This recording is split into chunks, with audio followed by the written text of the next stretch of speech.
नमस्कार, कैसे हैं आप सभी लोग। एक बार फिर से फिक्र आपकी में स्वागत है आपका। और आज बहुत कुछ हुआ है। हमने आपको सबसे एक्सक्लूसिवली, सबसे अलग अंदाज में एक एक डिटेल बताया सुबह से लेकर अब तक। लेकिन अब देखते हैं कि ओवरऑल सार क्या था। तो अगर आपने सुबह से कुछ भी मिस आउट कर दिया है तो इस शो को मिस मत करिएगा, क्योंकि हमें है फिक्र आपकी। आज फिक्र का फोकस 3 संविधान संशोधन बिल पर है, जो लोकसभा में वोटिंग के बाद गिर गए। और ऐसा पहली बार हुआ है जब मोदी सरकार संविधान संशोधन बिल पास कराने में नाकाम रही है। सवाल यह है कि महिला आरक्षण और परिसीमन से जुड़ा संशोधन बिल सरकार पास क्यों नहीं करा पाई। क्या सरकार को भी पता था कि यह बिल पास नहीं हो पाएगा? क्या इसके पीछे चुनावी राज्यों को कोई सियासी संदेश देने की कोशिश है? वैसे आज लोकसभा में नेता विपक्ष राहुल गांधी ने 16 नंबर का जिक्र करके सबको चौंका दिया है। उन्होंने कहा है कि उनके पास 16 नंबर से जुड़ा एक रहस्य है जिसके बारे में वो सदन में नहीं बताएंगे। राहुल गांधी की इस पहेली पर राजनीतिक विमर्श जारी है। और इसकी जरूरत क्या थी, यह हर कोई पूछ रहा है। संसद में एक टकराव डिप्टी स्पीकर के खाली पद को लेकर भी देखने को मिला है। आज ही जब हरिवंश तीसरी बार राज्यसभा के उपसभापति चुने गए तो कांग्रेस अध्यक्ष ने यह मुद्दा उठाते हुए सरकार पर कटाक्ष किया। पॉलिटिकल फिक्र के अलावा ग्लोबल फिक्र होर्मुज़ की, जिसे ईरान ने कमर्शियल जहाजों के लिए थोड़ी देर पहले खोल दिया है। ईरान ने दुनिया को राहत पहुंचाने वाला यह बड़ा फैसला क्यों लिया? इसका लेबनान कनेक्शन भी है। लेकिन पहले राजनीतिक फाइल पर फोकस करेंगे। देखिए, आज भी फिक्र की शुरुआत सबसे बड़ी राजनीतिक खबर से ही करते हैं। अब से कुछ देर पहले महिला आरक्षण और परिसीमन को लेकर पेश हुए संविधान संशोधन बिल पर वोटिंग खत्म हुई। नतीजे आ गए और जैसा माना जा रहा था कि सरकार इसे पास नहीं करा पाएगी, और वही हुआ है। मोदी सरकार संविधान संशोधन बिल पास नहीं करवा पाई क्योंकि उनके पास जरूरी 2/3 बहुमत नहीं था। लेकिन इस बिल पर 2 दिन से जारी बवाल के जरिए देश में एक सियासी संदेश दिया गया, सरकार की तरफ से भी और विपक्ष की तरफ से भी। विधानसभा चुनाव के बीच दोनों तरफ से नैरेटिव बनाने की कोशिश चल रही है। मकसद यह साबित करना है कि कौन महिलाओं का हितैषी है और कौन नहीं। 2 दिन की चर्चा के बाद अब से कुछ देर पहले सरकार ने संविधान संशोधन से जुड़े 3 बिल लोकसभा में पेश किए। इसके समर्थन में 298 वोट पड़े, जबकि विरोध में 230। कुल 528 सांसदों ने वोट डाले। 2/3 के हिसाब से बिल पास कराने के लिए 352 वोट जरूरी थे। यानी सरकार 54 वोट से चूक गई और बिल पास नहीं हो पाया। मतलब नंबर गेम में सरकार कामयाब नहीं रही। नंबर में पिछड़ने के संकेत कल से ही दिए जा रहे थे। प्रधानमंत्री ने भी अपने भाषण में इशारा दिया तो था ही। आज गृहमंत्री अमित शाह के भाषण में भी ये मैसेजिंग थी। वहीं नेता प्रतिपक्ष राहुल गांधी ने पहले ही साफ कर दिया था कि वो किसी कीमत पर यह बिल पास नहीं होने देंगे, चाहे सरकार हो या विपक्ष। लोकसभा में इस बिल पर दोनों तरफ से जबरदस्त लड़ाई चली और बहस हुई, और दोनों तरफ से एकजुटता का मैसेज भी दिया गया। यानी व्यस्त चुनावी कार्यक्रम के बावजूद संविधान संशोधन बिल पर सरकार भी एकजुट और दूसरी तरफ विपक्ष भी।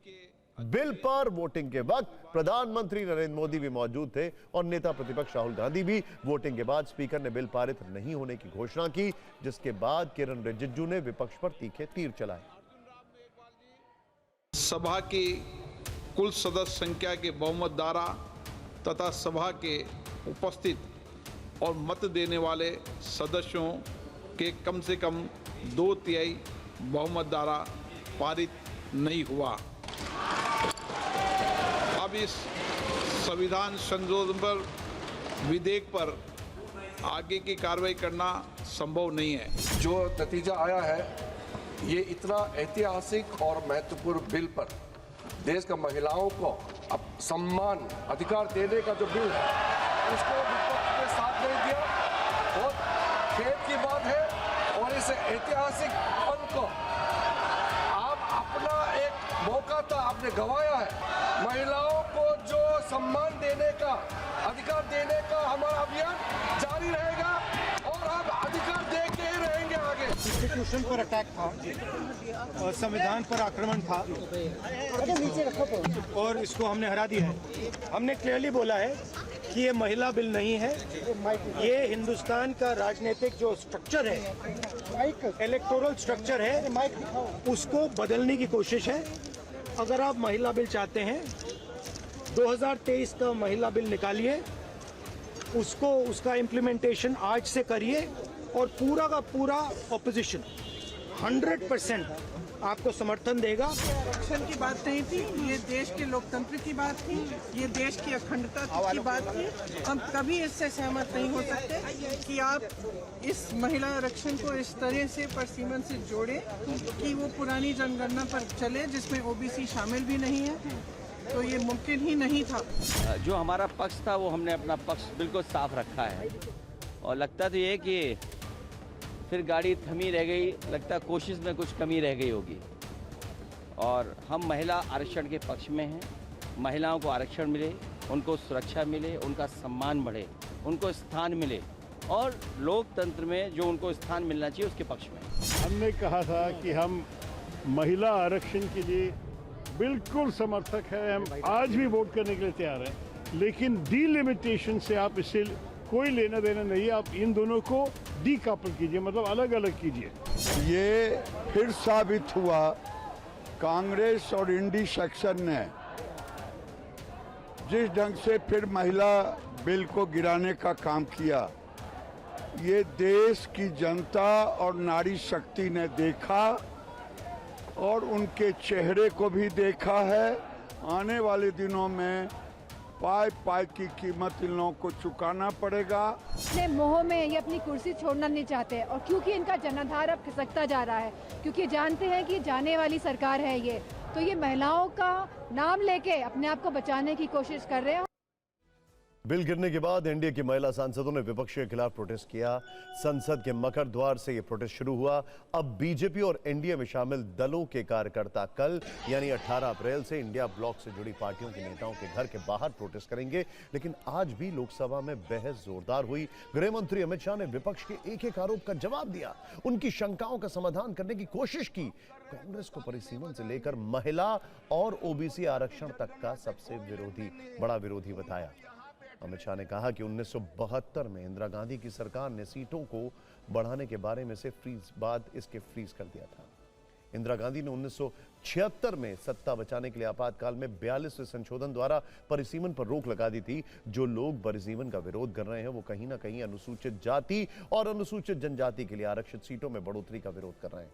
इंडी गठबंधन के सदस्यों ने अगर मगर किंतु परंतु का उपयोग करके महिला आरक्षण का विरोध किया। अमित शाह ने कहा कि विपक्ष ने जाति जनगणना टालने का भ्रम फैलाया, जबकि हम पूरा टाइम टेबल घोषित कर चुके हैं। उत्तर बनाम दक्षिण के नैरेटिव पर उन्होंने स्पष्ट किया है कि दक्षिण के राज्यों का भी इस सदन पर उतना ही अधिकार है जितना उत्तर के राज्यों का। अमित शाह ने कहा कि नेहरू, इंदिरा और राजीव गांधी तीनों ओबीसी के सबसे बड़े विरोधी। मोदी सरकार में 40% ओबीसी मंत्री। उन्होंने चेतावनी दी है कि बिल का विरोध करने वाले चुनाव में महिलाओं के बीच जाएंगे तो उन्हें भागने का रास्ता नहीं मिलेगा। चुनाव मैदान में मातृशक्ति जवाब मांगेगी।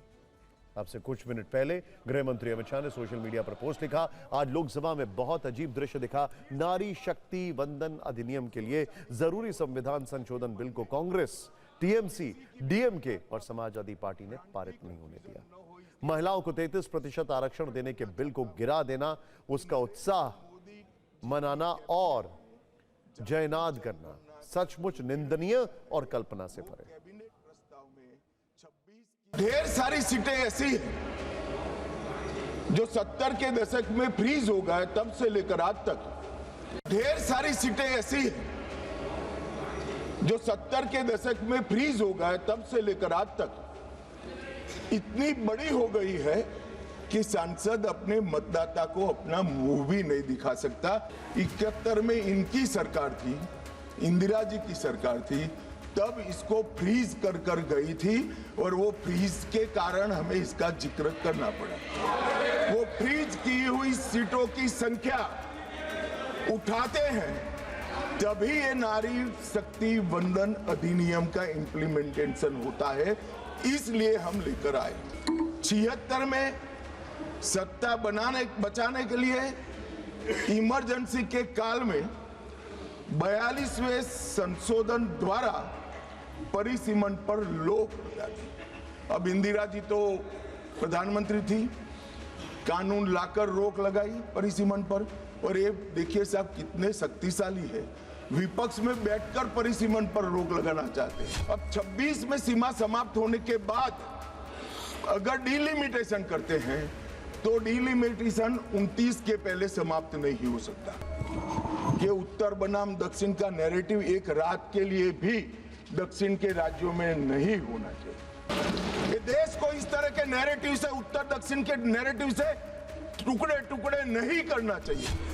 मान्यवर, मैं समझ रहा हूं कि ये वोट नहीं देंगे तो महिला आरक्षण का बिल गिर जाएगा, मगर इस देश की महिलाएं देख रही है, उनके रास्ते का रोड़ा कौन है वो देख रहे हैं। विपक्ष के नेता राजीव गांधी, तो नेहरू जी, इंदिरा जी और अब राजीव गांधी, उन्होंने यहां पर अपने जीवन का सबसे लंबा भाषण मंडल आयोग का विरोध करने में किया। अपने जीवन का सबसे, ये पहली बार नहीं हुआ, ये साहबानों में भी पीछे हटते, ट्रिपल तलाक में भी पीछे, और अब तक जितनी बार महिला आरक्षण आया वो पीछे।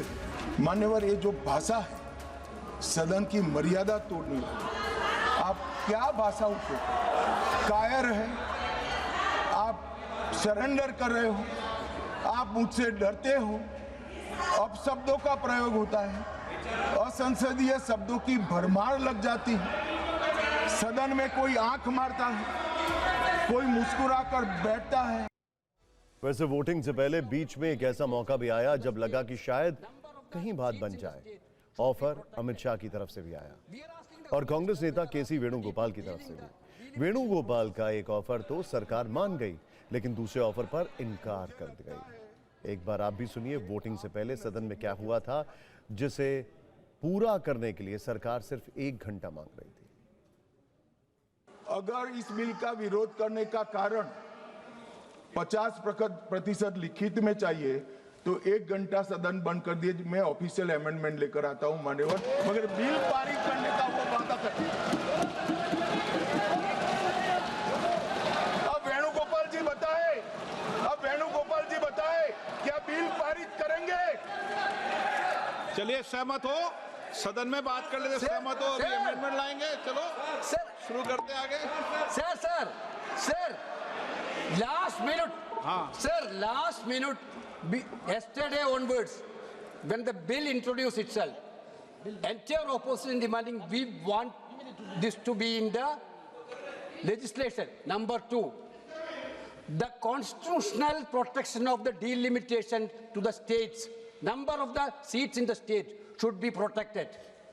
We are asking the Home Minister whether are you ready to dealing the delimitation process along with the women reservation, number 1.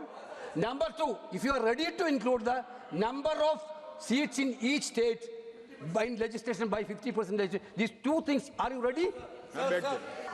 मान्यवर वेणुगोपाल जी ने 2 चीजें करी कि एक तो 50% आरक्षण और 50% सीटें बढ़ाई जाएगी, उसको बिल में शामिल करने के लिए ऑफिशियल अमेंडमेंट लाने के लिए तैयार हो।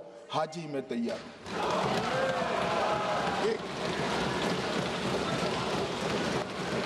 एक सेकंड, अब नहीं होता भाई, बैठ जाओ, दूसरा भी बताता हूं। मान्यवर, 1 घंटा आप सदन स्थगित कर दीजिए, 1 घंटे में मैं मेरा ऑफिशियल अमेंडमेंट मेरे पास में तैयार है, जेरोक्स कराकर सभी सदस्यों को सर्कुलेट कर दूंगा, क्योंकि हमें 50% सीट बढ़ानी है, हमें कुछ छिपाना नहीं है, हमें कोई चोरी करनी नहीं है, तो हम कर देंगे। और दूसरा उन्होंने कहा कि डिलिमिटेशन 26 की जनगणना का, ये झांसे में मैं नहीं आऊंगा, क्योंकि ये इसके माध्यम से अगर बैठ जाओ ना, बैठ जाओ।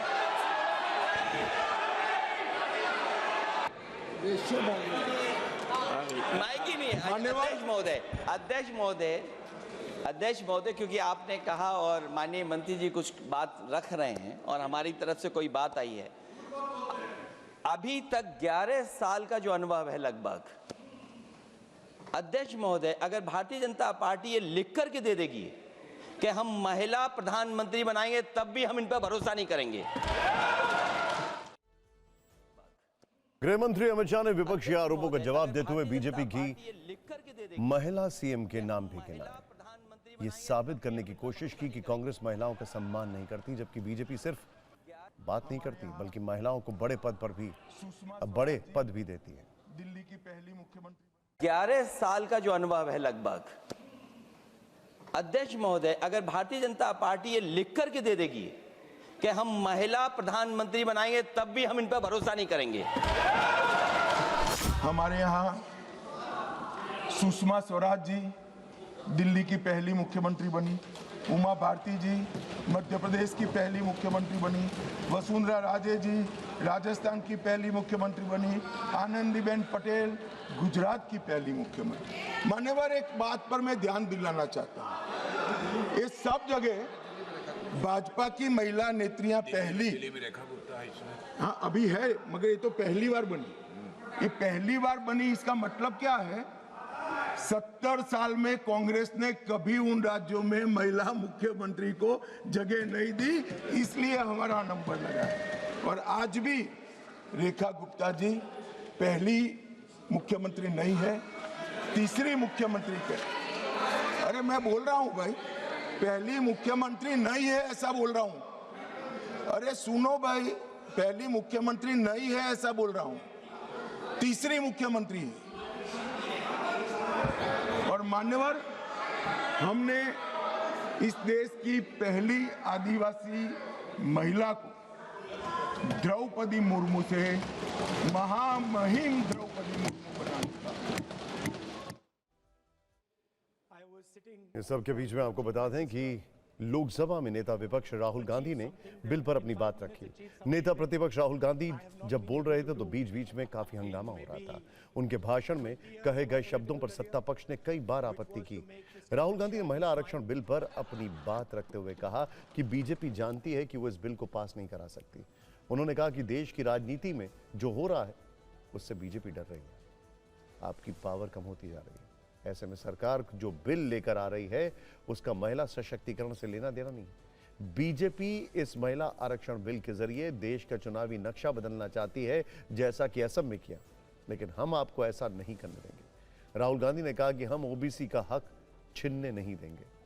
आप उन्हें हिंदू बताते हो लेकिन उन्हें देश में उनका हक नहीं दिलाते। राहुल गांधी ने अपने भाषण में यह भी साफ किया कि विपक्ष इस बिल को पास नहीं होने देगा। वोटिंग से पहले नेता प्रतिपक्ष राहुल गांधी जब बोल रहे थे तो बीच बीच में हंगामा होता रहा। उनके भाषण में कहे गए शब्दों पर सत्ता पक्ष ने कई बार आपत्ति की, खासतौर से जब एक जादूगर की कहानी के जरिए उन्होंने सरकार को घेरने की कोशिश की तो इस पर सत्ता पक्ष भड़क गया। केंद्रीय मंत्री किरेन रिजिजू ने उनके शब्दों पर कड़ा ऐतराज जताया और उसके बाद रक्षा मंत्री राजनाथ सिंह ने भी नेता प्रतिपक्ष से कहा कि वो पीएम के लिए कहे गए अपने शब्दों पर माफी मांगे। All of us, every single one in this room has been influenced, taught, learned a lot from women in their lives. Mothers, sisters, wives. As Rijuju ji said, of course, Prime Minister and myself don't have that wife issue. We have our mothers and our sisters. Yesterday, I was watching my sister achieve something that, in 5 minutes, achieve something that I have not been able to do in maybe 20 years of my political career, which was to make Mr. Amit Shah ji smile. The BJP knew, they knew very clearly that this bill actually cannot be passed. They knew it. They're not stupid. They knew every opposition person would oppose it. This bill cannot be passed. This was a panic reaction. This was a panic reaction because the Prime Minister at any cost needed to send two messages. Number one, he needed to change the electoral map of India. And number two, he needed to send a message again that he is pro-women. Why he is doing that, I will leave to your imagination.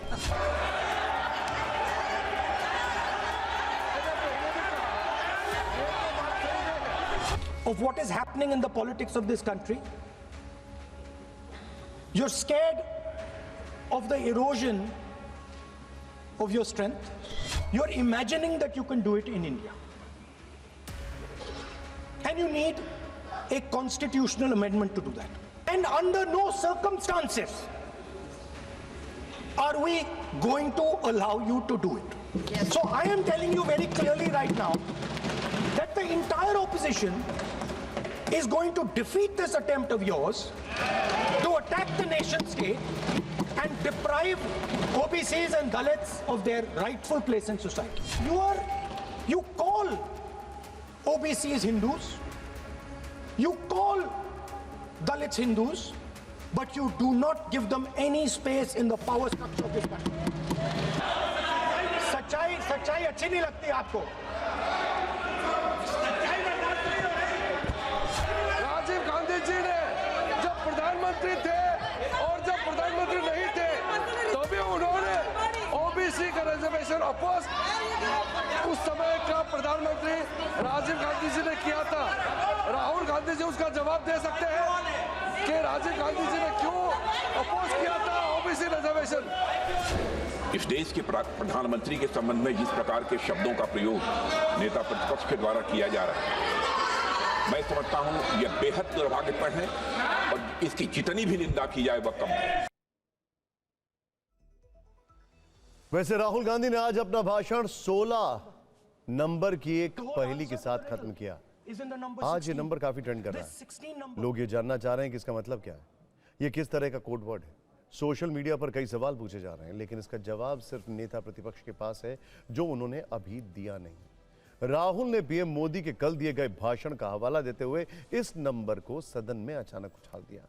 उनके इस number game ने social media पर तूफान ला दिया। लोग अलग अलग अनुमान लगाने लगे। कुछ ने कहा है कि शायद टीडीपी के 16 सांसदों की बात हो रही है, कुछ ने कहा कि शायद किसी 16 मिनट के वीडियो का हवाला, कुछ ने कहा कि शायद किसी अंतर्राष्ट्रीय मामले से जुड़ी बात है। राहुल गांधी ने यह बात लोकसभा में परिसीमन और महिला आरक्षण से जुड़े बिलों पर बहस के दौरान कही। इसका मतलब यह हो सकता है कि वो किसी ऐसी बात की तरफ इशारा कर रहे हो जो सरकार के लिए मुश्किल पैदा कर सकती है, या फिर ये एक राजनीतिक चाल भी हो सकती है जिससे लोगों का ध्यान खींचने के साथ सरकार को घेरा जाए। ये सब कयास है, क्योंकि उन्होंने 16 नंबर तो बोला लेकिन इसका राज नहीं खोला। मुमकिन है इसका रहस्य वो सोशल मीडिया पर खोले, लेकिन उनके इस बयान ने राजनीतिक हलकों में सस्पेंस जरूर बढ़ा दिया। Yesterday I was watching the Prime Minister speak. Low energy, broken,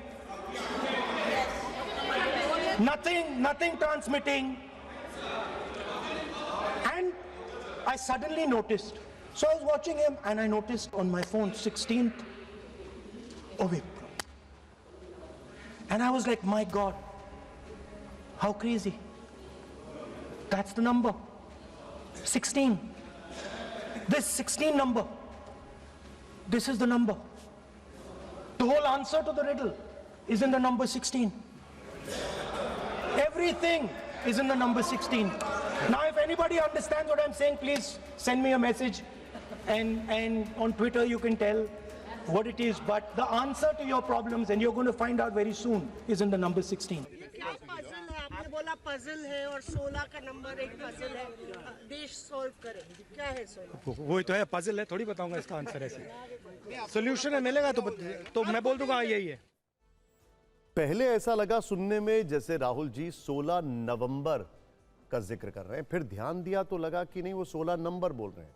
लेकिन आज का जो मामला था उससे इसका क्या रेफरेंस पॉइंट है, अब ये वो खुद ही एक पजल सॉल्व कर पाएंगे तो बेहतर होगा। खैर, महिला आरक्षण को लेकर देश में मुहिम चलाएगी बीजेपी। बड़ी खबर, एनडीए फ्लोर लीडर्स की बैठक में फैसला हुआ। यह इस वक्त की बड़ी खबर। देश भर में प्रदर्शन और प्रेस कॉन्फ्रेंस करेंगे एनडीए नेता। यह बड़ी खबर है। आनंद हमारे सहयोगी हमारे साथ है। आनंद, यानी अब लड़ाई है परसेप्शन की।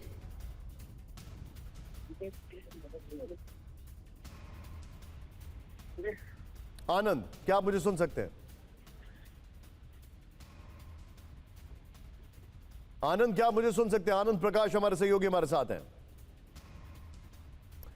ये बहुत बड़ी खबर आपको बता रहे हैं। एनडीए फ्लोर लीडर्स की बैठक में फैसला लिया गया है। ध्यान से देखें, ये बहुत, क्योंकि अब ये लड़ाई परसेप्शन की है। देश भर में प्रदर्शन और प्रेस कॉन्फ्रेंस करेंगे एनडीए के नेता। ये बड़ी खबर है। एनडीए फ्लोर लीडर्स की बैठक में फैसला हुआ है, यानी अब सीधे सीधे जनता के बीच जाने का फैसला किया गया है। जो आपने यहां पर देखा, एक विरोध प्रदर्शन, जिसके बारे में हम आपको बताएंगे, मकर द्वार पर जो हुआ, यहां पर सीधे तौर पर अब यह मैसेजिंग दी जा रही है कि सरकार ने अपनी तरफ से कोशिश की, लेकिन विपक्ष नहीं माना। ये एक मैसेजिंग है, लेकिन इसका इको, इसका रिवर्बरेशन, इसका रेजोनेंस कितना जनता के बीच देखने को मिलता है, ये अपने आप में एक बड़ा इंटरेस्टिंग केस स्टडी होगी। लेकिन ये फैसला हुआ है कि महिला आरक्षण को लेकर बीजेपी अब एक मुहिम चलाएगी। एनडीए फ्लोर लीडर्स की बैठक में इसका फैसला लिया गया है और देश भर में प्रदर्शन और प्रेस कॉन्फ्रेंस करेंगे।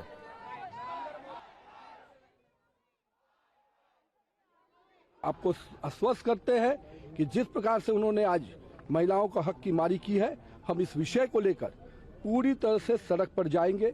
महिलाओं को निश्चित रूप से आधी आबादी अब पूरी तरह से कांग्रेस और उनके एंटी वुमेन अलायंस के खिलाफ खड़ी होगी और हम इसको सुनिश्चित करेंगे कि जिस प्रकार का खेल उन्होंने संसद में आंकड़ों के आधार पर खेला, भले ही बिल गिर गया होगा, लेकिन महिलाओं के दिल से ये एंटी वुमेन अलायंस पूरी तरह से गिर गया। हमारे सहयोगी आनंद इस वक्त हमारे साथ जुड़ चुके हैं। आनंद, अब लड़ाई परसेप्शन की है। बिल्कुल, अब लड़ाई जो है सड़क पे है। संसद के बाद एनडीए के फ्लोर लीडर्स की बैठक हुई, उसमें यह तय हुआ है कल से देश भर में जो बीजेपी और एनडीए के जो सांसद हैं, जो कार्यकर्ता हैं, वो प्रदर्शन करेंगे। और जिस तरह से Congress, TMC, DMK, Samajwadi party समेत जो तमाम विपक्षी दलों ने इस बिल को गिराया है, उनके खिलाफ प्रदर्शन किया जाएगा, महिलाओं को बताया जाएगा। और साथ ही साथ जो विपक्षी दलों के सांसद जिन्होंने आज वोटिंग में हिस्सा लिया, उन सांसदों के संसदीय क्षेत्र में भी विरोध प्रदर्शन किया जाएगा और जरूरत पड़ी तो उनका घिराव किया जाएगा। और उस क्षेत्र की जो महिलाएं, उनको बताया जाएगा कि आपके सांसद ने आपको जो हक मिलने वाला था विधानसभा में और संसद में, वो हक नहीं मिलने दिया। तो ऐसे में बीजेपी ने पूरा एक खाका तैयार किया है विरोध प्रदर्शन का। देश भर में जनता को बताया जाएगा, महिलाओं को बताया जाएगा कैसे कि जो उस बिल को सबोटाज किया विपक्ष ने मिलकर, जो बिल प्रधानमंत्री नरेंद्र मोदी, बीजेपी और एनडीए की सरकार लेकर आई थी, उसको आंकड़े के दम पे विपक्ष ने लोकसभा में पारित नहीं होने दिया। बहुत बहुत शुक्रिया जानकारी के लिए आपका। हालांकि बिलों पर वोटिंग से पहले आज सरकार और विपक्ष के बीच मुलाकात और अपील का दौर भी दिन भर चलता रहा। पीएम मोदी ने वोटिंग से पहले दोपहर 1:48 पर और 1:55 पर 2 पोस्ट लिखे। कहा कि जो भ्रम फैलाए गए हैं उनको दूर करने के लिए तर्कबद्ध जवाब दिया गया, हर आशंका का समाधान किया गया। अब कुछ ही देर लोकसभा में मतदान होने वाला है। देर में मैं सभी राजनीतिक दलों से आग्रह करता हूं, अपील करता हूं, कृपया करके सोच विचार करके पूरी संवेदनशीलता के साथ निर्णय लें। महिला आरक्षण के पक्ष में मतदान करें। कृपया करके नारी शक्ति वंदन अधिनियम में संशोधन का साथ दें। इससे पहले दोपहर लगभग 12 बजे गृह मंत्री अमित शाह, बीजेपी अध्यक्ष नितिन नवीन, केंद्रीय मंत्री शिवराज सिंह चौहान और पीयूष गोयल ने एक अहम बैठक की। इस मीटिंग में महिला आरक्षण से जुड़े संशोधन बिल को लेकर मंथन हुआ। इसके बाद विपक्ष के साथ सरकार की मीटिंग का दौर शुरू हुआ। 1 से 1:30 बजे के बीच केंद्रीय मंत्री किरण रिजिजू ने लोकसभा के अंदर समाजवादी पार्टी अध्यक्ष अखिलेश यादव से मुलाकात की थी। अखिलेश यादव की सीट पर जाकर रिजिजू ने उनसे करीब 7 मिनट तक बातचीत की। लगभग 2 बजे मीटिंग का एक और राउंड शुरू हुआ। प्रियंका गांधी और केसी वेणुगोपाल ने लोकसभा स्पीकर के साथ मीटिंग की। ये बैठक करीब 20 मिनट तक चली। इसके बाद सब लोग सदन में पहुंचे, जहां कुछ देर बाद नेता प्रतिपक्ष अपनी राय रखने वाले थे। इस दौरान सदन में काफी हंगामा भी हुआ। राहुल का भाषण खत्म हुआ। फिर 4:30 बजे के आसपास गृह मंत्री अमित शाह ने लोकसभा स्पीकर ओम बिरला के साथ बैठक की। जो डिलिमिटेशन है, जो ये पूरी एक्सरसाइज है, ये सरकार एक हथियार के रूप में प्रयोग करना चाहती है खुद को सशक्त करने के लिए। 50% of the ministry should be reserved for the women. And the prime minister's seat also be reserved for the women by rotation. अरे मोदी जी तो नहीं आएगा, चिंता दे दीजिए वोमेन को 50%.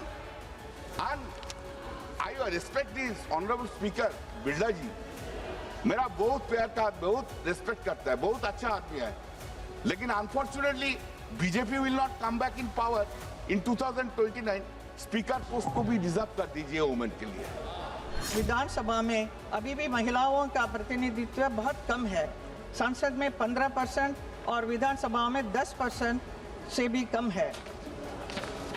Madam kindly conclude madam. कभी कभी ये पूरा करने के लिए नरेंद्र मोदी जी के नेतृत्व में सरकार ने 2023 में नारी शक्ति वंदन अधिनियम लाया और अब वो संविधान संशोधन लाया गया है ताकि संसद विधानसभाओं में महिलाओं को 33% आरक्षण दिया जा सके। इस सरकार ने ही कहा कि सेंसस और डिलिमिटेशन के बिना नहीं हो सकता। ये 2023 के बाद आज 3 साल हो गए, ना तो इन्होंने सेंसस शुरू किया 21 में, ना शुरू किया 23 में, और अब 26 में आके अब ये ही नया बिल लेके अमेंडमेंट लेके आ रहे कि अब सेंसस की जरूरत नहीं है। जब 23 में बोलते थे, हम लोग बोलते थे कि जरूरत नहीं है, अब ऐसे लागू करके इन्होंने कहा कि उसकी जरूरत है। आज यही बुलडोज करके कह रहे हैं कि अब नहीं जरूरत है। तो गोल पोस्ट कौन चेंज कर रहा है, नियत किसकी क्या है, ये देश देख रहा है। लोकसभा में पेश किए गए 3 विधेयकों पर आज चर्चा हुई, तो वहीं राज्यसभा में आज नए उपसभापति चुने गए। हरिवंश नारायण सिंह एक बार फिर राज्यसभा के उपसभापति होंगे। इस मौके पर प्रधानमंत्री नरेंद्र मोदी ने हरिवंश नारायण सिंह को बधाई दी। पीएम मोदी ने कहा कि राज्यसभा उपसभापति के रूप में लगातार तीसरी बार निर्वाचित होना सदन का आपके प्रति गहरा विश्वास दिखाता है। साथ ही कांग्रेस अध्यक्ष मल्लिकार्जुन खड़गे ने भी उनको तीसरे कार्यकाल के शुभकामनाएं दी। लेकिन इस दौरान मल्लिकार्जुन खड़गे ने लोकसभा के डिप्टी स्पीकर के पद का मुद्दा उठाया। उन्होंने केंद्र सरकार पर सवाल उठाते हुए कहा, पिछले 7 वर्षों में लोकसभा में डिप्टी स्पीकर का पद खाली क्यों छोड़ा गया, ये कैसी डेमोक्रेसी है। उन्होंने कहा कि बड़ी हैरानी वाली बात है कि राज्यसभा में तेजी से ये चुनाव हुआ, लेकिन मुझे इस बात से तकलीफ है कि संवैधानिक भावना के विपरीत लोकसभा में 2019 से डिप्टी स्पीकर का पद खाली है। मल्लिकार्जुन खड़गे ने क्या कुछ कहा है, आइए देखते हैं। मैं प्रस्ताव करता हूं कि श्री हरिवंश को राज्यसभा का उपसभापति चुना जाए। मैं श्रीमान हरिवंश जी को बहुत बहुत बधाई देता हूं। उपसभापति के रूप में लगातार तीसरी बार निर्वाचित होना, ये अपने आप में इस सदन का आपके प्रति जो गहरा विश्वास है, उसको एक प्रकार से सदन ने आज एक मोहर लगा दी है। ये पहला प्रेसिडेंट है और पहला एक काम आपको मिला है। इससे ये साबित होता है कि आप इस पद के लायक हैं और इसके लिए उनको ये दिया गया है। हमें इस बात से तकलीफ है कि संविधान अनुच्छेद 93 में निहित संवैधानिक भावना के विपरीत लोकसभा में 2019 से उपाध्यक्ष का पद खाली है। संविधान सदन में उपाध्यक्ष का कक्ष में मेरे पुराने कक्ष से पड़ोस में ही है। जब भी मैं वहां से गेट नंबर 7 पर जाता हूं, तो ठीक सामने मुझे उसके बंद कमरे पर लटका ताला दिख जाता है, जो मुझे तकलीफ देता है कि प्रजातंत्र की हम बात करते हैं और 7 साल से एक डिप्टी स्पीकर को आप चुने नहीं जा चुनते नहीं। इस सब के बीच में आपको बता दें कि डिप्टी स्पीकर देश की संसद के निचले सदन लोकसभा का दूसरा सबसे उच्च पदस्थ अधिकारी होता है। डिप्टी स्पीकर को लोकसभा सदस्यों द्वारा साधारण बहुमत से चुना जाता है। लोकसभा अध्यक्ष की अनुपस्थिति या पद रिक्त होने की स्थिति में डिप्टी स्पीकर ही सदन की कार्रवाई का संचालन करते हैं। सदन की अध्यक्षता करते समय उनके पास अध्यक्ष जैसी सभी शक्तियां होती हैं। सदन में किसी विषय पर बराबर वोट होने की स्थिति में वे अपना निर्णायक मत कास्टिंग वोट दे सकते हैं और स्वस्थ लोकतांत्रिक परंपरा के अनुसार डिप्टी स्पीकर का पद अक्सर विपक्ष के किसी सदस्य को ही दिया जाता है। लेकिन सदन के संचालन में संतुलन बना रहे। भारत के संविधान का अनुच्छेद 93 कहता है कि लोकसभा यथाशीघ्र सदन के 2 सदस्यों को क्रमशः अध्यक्ष और उपाध्यक्ष चुनेगी। लेकिन वर्ष 2019 से लेकर आज तक लोकसभा में डिप्टी स्पीकर का यह पद खाली ही है, जिस पर आज मल्लिकार्जुन खड़गे ने उसी अनुच्छेद 93 का हवाला देते हुए एक बार फिर से सरकार की मंशा पर सवाल उठाए। आखिरी डिप्टी स्पीकर AIADM के लीडर M थम्बी दुरई थे। अब बंगाल का रुख करते हैं, जहां पश्चिम बंगाल विधानसभा चुनाव से ठीक पहले सुप्रीम कोर्ट ने विशेष अधिकार का उपयोग करते हुए आदेश दिया कि जिन मतदाताओं के मामले ट्राइब्यूनल में लंबित हैं वो 23 और 27 अप्रैल को मतदान कर सकेंगे, लेकिन सिर्फ वही लोग जिनके मामले ट्राइब्यूनल जज द्वारा स्वीकार किए गए हों।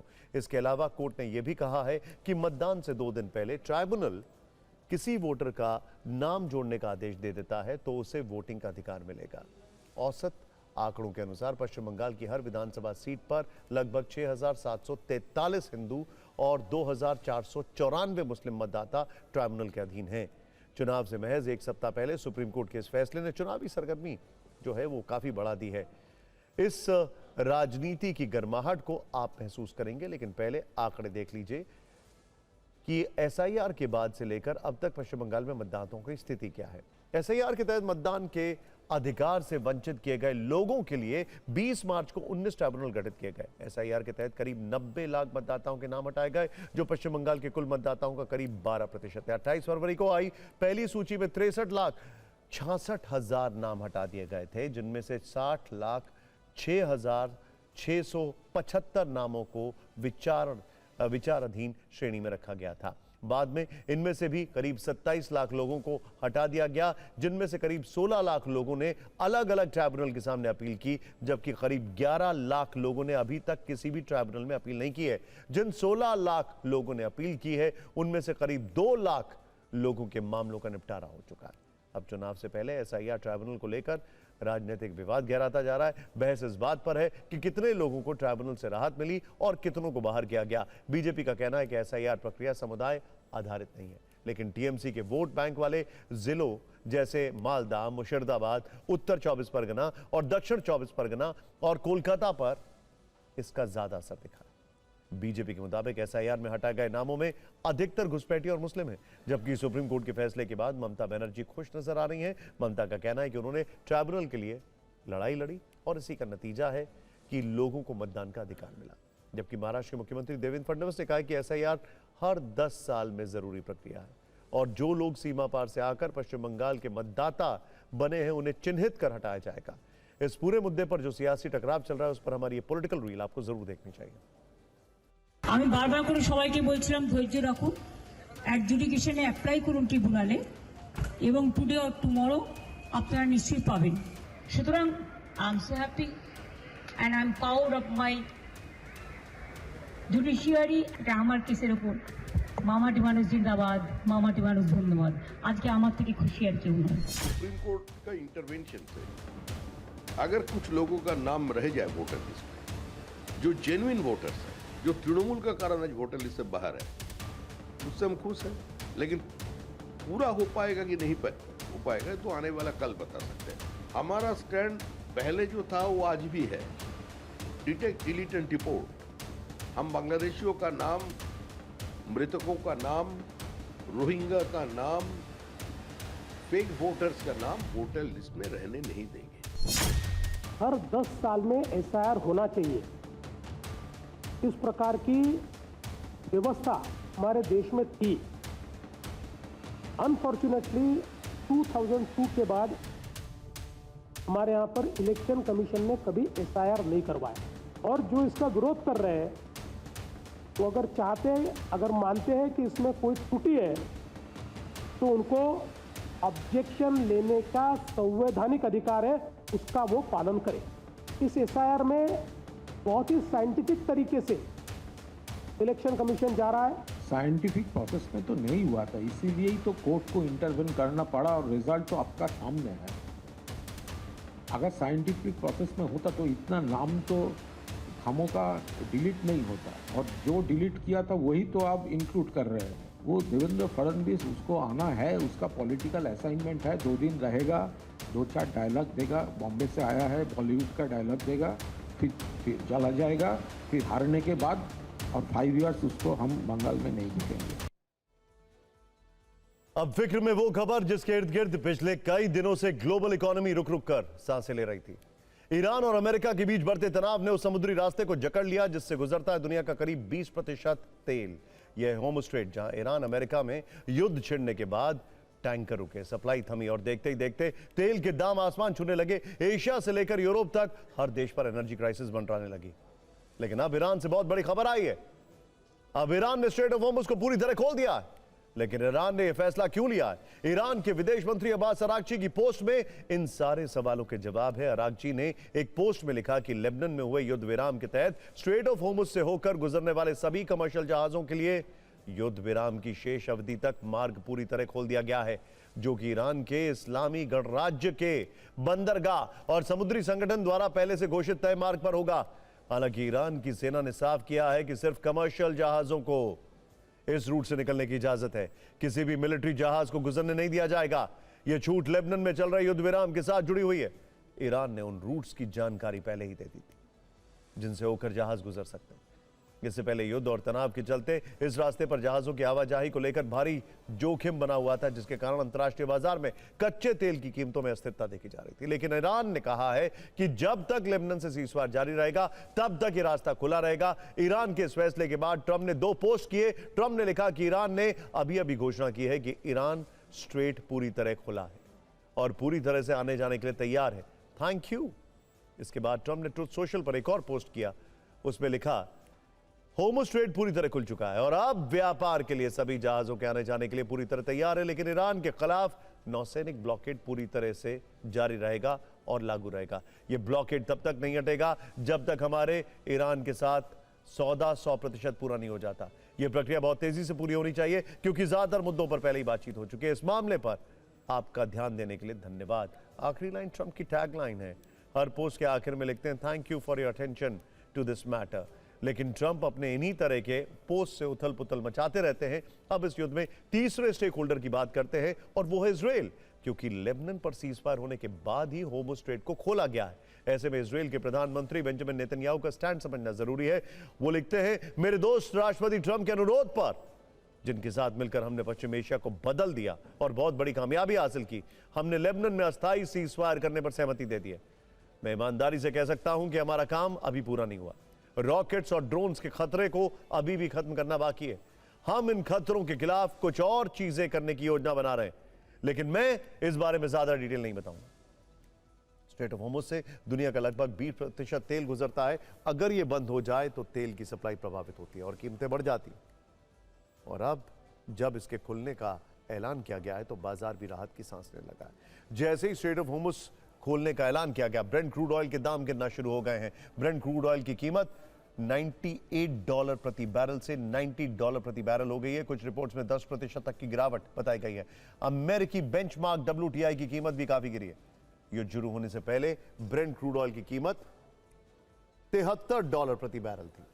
मार्च में ब्रेंट क्रूड की कीमत करीब $119 प्रति बैरल पहुंच गई थी। यानी 49 दिनों में युद्ध की वजह से दुनिया के तेल बाजार ने जो कुछ सहा वो किसी यातना से कम नहीं था। कई देशों में भयानक क्राइसिस आ गई थी, लेकिन जब तक हालात सामान्य हैं बाजार तेजी से उठेगा और दुनिया में तेल की सप्लाई भी बढ़ेगी। लेकिन सवाल अब भी कायम है, क्या ये राहत स्थायी है या फिर पश्चिम एशिया में बारूद फिर कभी भी भड़क सकता है? आपको एक बात बताना जरूरी है कि आज यानी फ्राइडे नाइट ऑयल मार्केट बंद हो जाता है, ये बाद में खुलेगा। खैर, संडे नाइट को फिक्र में अब बात करते हैं अमेरिकी राष्ट्रपति डोनाल्ड ट्रंप के एक अजीब दावे की। ट्रंप ने दावा किया है कि ईरान उन्हें एनरिच यूरेनियम सौंपने को राजी हो गया है और इस सफेद झूठ को ईरान ने सरेआम एक्सपोज कर दिया। दरअसल राष्ट्रपति ट्रंप ने दावा किया था कि ईरान संवर्धित यूरेनियम का भंडार हमें सौंपने को तैयार है। इसके बाद दोनों देशों के बीच शांति समझौता काफी करीब है। अगर ये डील हो जाती है तो तेल की सप्लाई शुरू हो जाएगी। इस डील के होने पर दुनिया में हालात फिर सामान्य हो जाएंगे। अगर समझौता इस्लामाबाद में हुआ तो मैं वहां भी जा सकता हूं, लेकिन ईरान ने एक एक कर ट्रंप के सभी दावों को झूठा साबित कर दिया है। ट्रंप ने दावा किया कि ईरान न्यूक्लियर डस्ट वापस करने पर सहमत हो गया है। इस पर ईरान ने जवाब दिया कि यूरेनियम लौटाने का ट्रंप गलत दावा कर रहा है। ट्रंप ने कहा था कि अमेरिका और ईरान शांति समझौते के करीब है। इस पर ईरान ने जवाब दिया कि डोनाल्ड ट्रंप हवाई किले बनाना बंद करें। ट्रंप ने कहा कि ईरान न्यूक्लियर प्रोग्राम पूरी तरह बंद करेगा। इस पर ईरान ने जवाब दिया कि वो किसी भी कीमत पर न्यूक्लियर प्रोग्राम जारी रहेगा। ईरान का मानना है कि यह बयान अंतर्राष्ट्रीय दबाव बनाने और घरेलू राजनीति में फायदा लेने के लिए दिया गया है। ईरान ने अमेरिका को बता दिया है कि वो किसी भी कीमत पर उसके सामने झुकने वाला नहीं है। ईरान ने साफ कहा है कि यूरेनियम इशू नॉन नेगोशिएबल है, यानी इस पर कोई बात नहीं होगी। ईरान कानून के तहत यूरेनियम संवर्धन कर रहा है। ईरान एनपीटी यानी नॉन प्रोलिफरेशन ट्रीटी के तहत यूरेनियम संवर्धन कर रहा है। ईरान सिर्फ एनर्जी जरूरतों के लिए यूरेनियम संवर्धन प्रोग्राम चला रहा है। ईरान का परमाणु बम बनाने का कोई इरादा नहीं है। ईरान के लिए यूरेनियम संवर्धन संप्रभुता का मुद्दा है